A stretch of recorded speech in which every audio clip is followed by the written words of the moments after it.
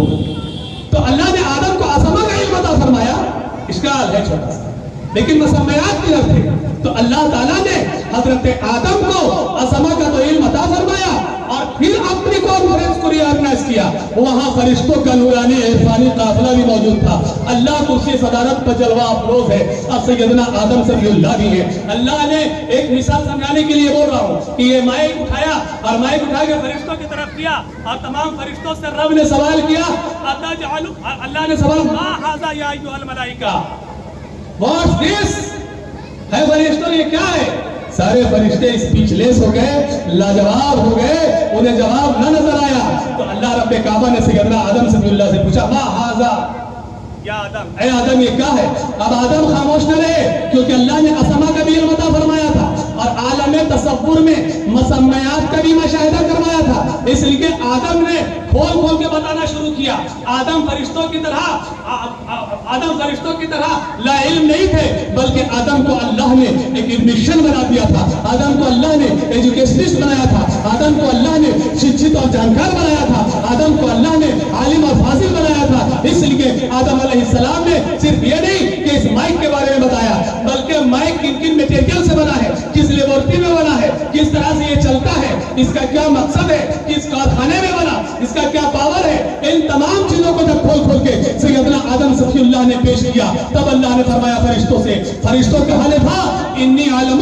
ما لا تعلمون، جو ہم جانتے ہیں تم تو قطعی نہیں جانتے ہو۔ اس لیے اب حضرت آدم علیہ السلام کو اعزاز کے طور پر، سمان کے طور پر، احترام کی بنیاد پر تم سب سجدہ کرو، تو آدم مسجود ملائک بنا دیے گئے۔ اب بتایا جائے کہ آدم کو مسجود ملائک کیوں بنایا گیا؟ کیا فرشتوں نے آدم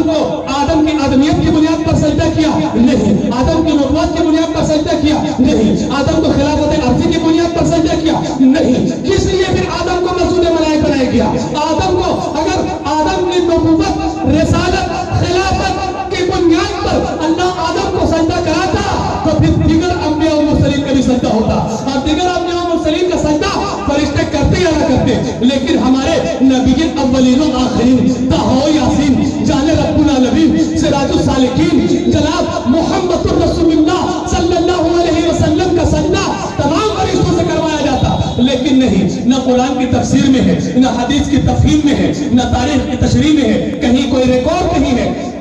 کہ فرشتوں نے آدم کے بعد کسی دوسرے کو سجدہ کیا، تو آدم کو سجدہ کیا، آدم کو سجدہ کیا، اس لیے آدم کے علم پر، آدم کے فضل پر، آدم والے جیل تھے، آدم شکشت تھے، آدم جانکار تھے، آدم عالم فاضل تھے، اس لیے آدم کو اللہ نے مسجود ملائک بنا دیا۔ اس لیے میں آپ تمام لوگوں سے علم کی اہمیت آپ سنائیں گے، علم کی اہمیت کیا ہے، علم کی اہمیت کیا ہے، زمین ہی آپ کو خلافت دی، لیکن آدم شخصیت جو ظاہر ہے بنایا داری ہے، وہ علم کے ساتھ، تعلق کے ساتھ، ایجوکیشن کے ساتھ اور شکشا کے ساتھ آدم کی شخصیت کو تراشا سے بنایا گیا ہے۔ اس لیے آپ نے اپنے بچوں کی ذہن سازی کریں، ان کی تربیت بھی بہترین ہونی چاہیے، شاندار جانباز دمدار شہر چاہیے، ان کی مینٹلٹی ایک بہترین ہونی چاہیے، تاکہ وہ قوم کمیونٹی اور سماج سے کے لیے مستقبل کے لیے معلّہ بن سکے۔ اس لیے میں ان کے مطلب آپ سے بتا چاہتا ہوں کہ تیرے عشق کی امداد چاہتا ہوں، میری سادگی ہے، میں کیا چاہتا ہوں، یہ جنت پر رہے زاہد ہو، میں آپ کا سبا چاہتا ہوں۔ وما علینا الا البلاغ۔